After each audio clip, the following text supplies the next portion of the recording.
Hello there, and welcome to the Artificers Guild. I'm Divok, and today we are announcing the winner of last week's competition. Firstly, I want to say a huge thank you to everyone who entered. With the dry period before any additional news about Artifact, I expected to struggle to put together a top 5 cards for this video. However, I actually struggled to put them all in.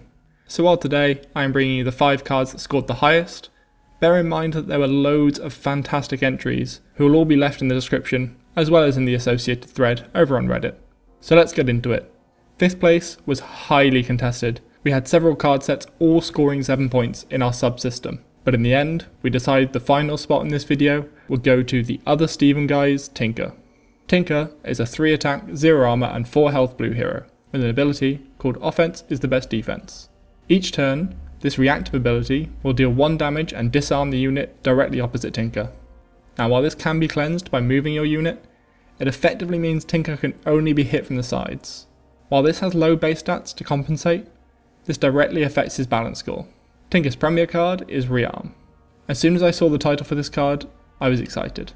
Rearm is one of those Dota 2 abilities that you think about when someone asks you what abilities will be the hardest to bring over to Artifact. In this situation, Rearm is a 1+ mana cost spell that returns all spells you have used since the beginning of the round to your hand, including Rearm, then adds mana cost to Rearm equal to the number of cards you added to your hand. This ability is why Tinker scores 4 for synergy. This premier card is a blue deck win condition. With 3 of them in your deck, you have multiple chances to double, triple, or with the Crystal Maiden potentially quadcast all of the spells in your hand. As blue is already a spell heavy deck, the potential combos are limitless, and this is why we're giving you maximum points.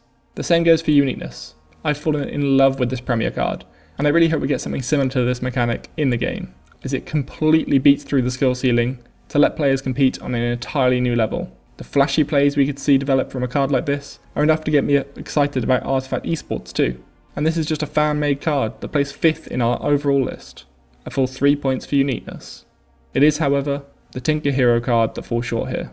I have given no points for balance, and while this is in part because Rearm is very powerful, it is also because the hero feels both underpowered and overpowered at the same time.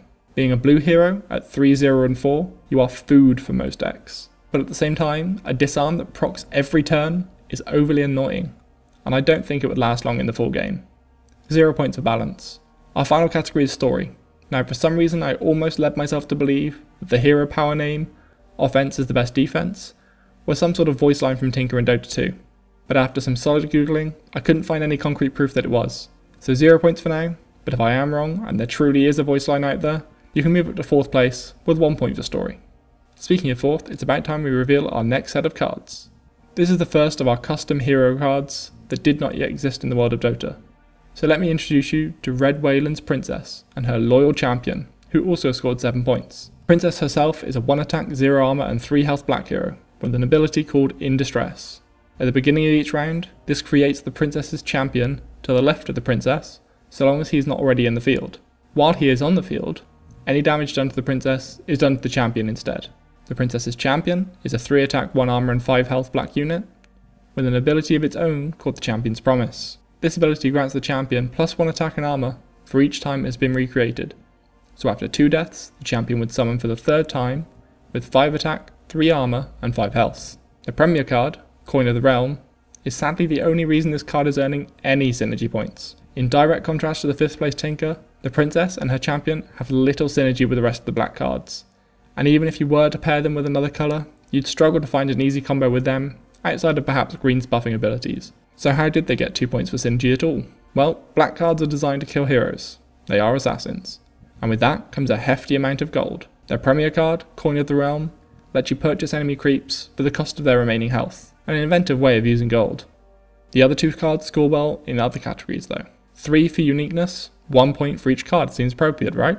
I jest. I was actually impressed by the mechanic of a Guardian card. I thought it was a very clever implementation of it.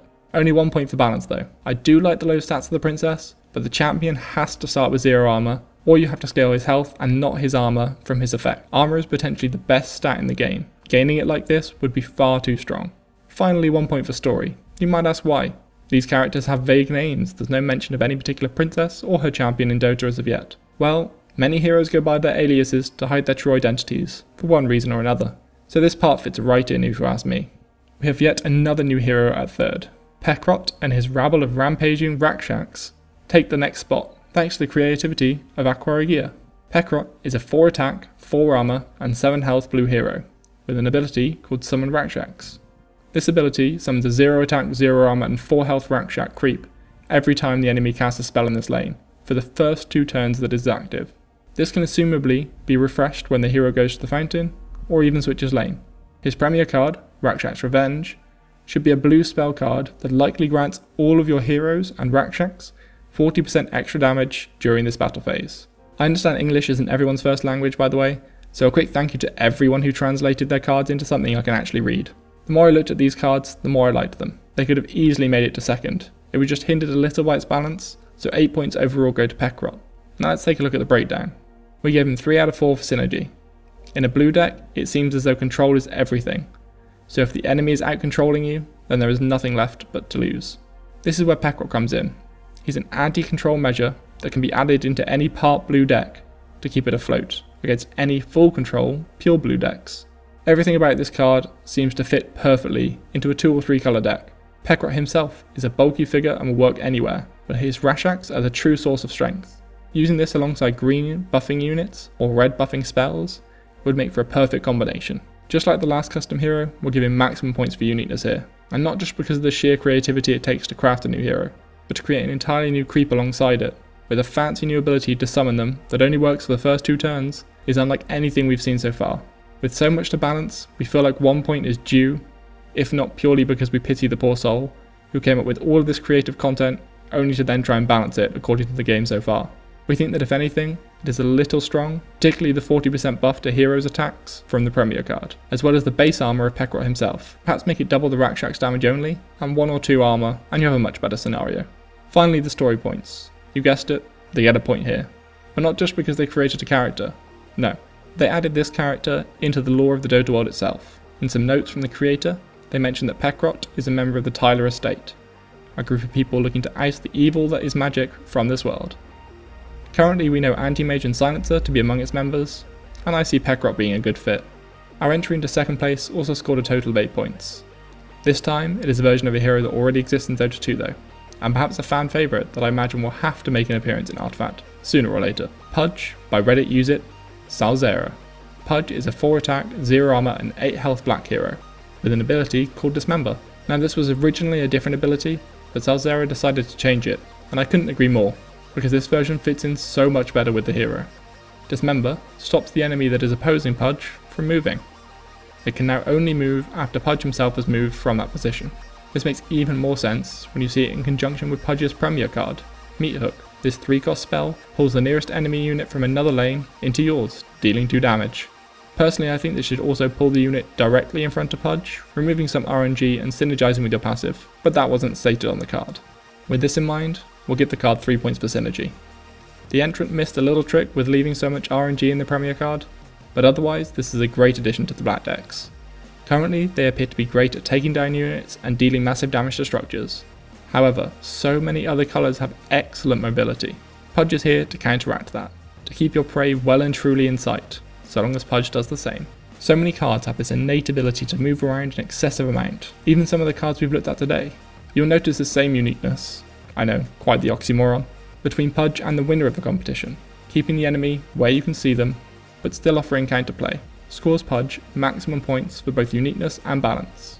However, no attempt was made to introduce some story elements, so no bonus point for you here, but an all-round excellent card, only narrowly losing out to the victor. With a total of 9 points, the winner of this card competition, and the new owner of a shiny Dota 2 Battle Pass is... Raphael. Congratulations!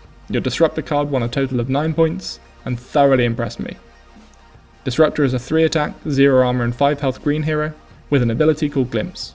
As well as scoring high in the other categories, this card was the most well designed card too, as Glimpse, an ability that sends a unit that's moved back to the position it was in at the end of the last round, clearly lists a 2-round cooldown. The premier card is Kinetic Field. This 4-mana spell targets a unit and forces it to stay in that position for the remainder of the round, unless it's sent to the fountain. So let's take a look at why this scored so highly. The entry got maximum points for all categories, bar story, where it scored 0. If you recall, we said that Pudge scored almost 4 points for synergy, because it helped the other black units stay on top of their prey. However, green already has great mobility, so by constricting that of your opponents, you practically own the board. You decide who goes where and when. We also alluded to this in the Pudge section, but having anti-movement that has some measure of counterplay scores high points for uniqueness and balance. But Disruptor goes as far as to create an internal cooldown for the ability, something we haven't seen used on any hero card so far.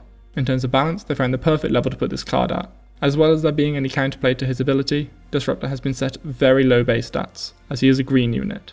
Green cards are very good at buffing one another, so if this hero had any more stats, it would have been on the verge of overpowered. While I gave you no points for story so far, I do like that similar to our other two Oglodi so far, Disruptor is in his own colour, opposed to both Axe's Rashness and Sawler's Bloodthirst. A very well constructed set of cards. Congratulations. Don't forget to follow us on Twitter at Artificer_Guild. Get all of the latest news and updates surrounding the channel and Artifact itself.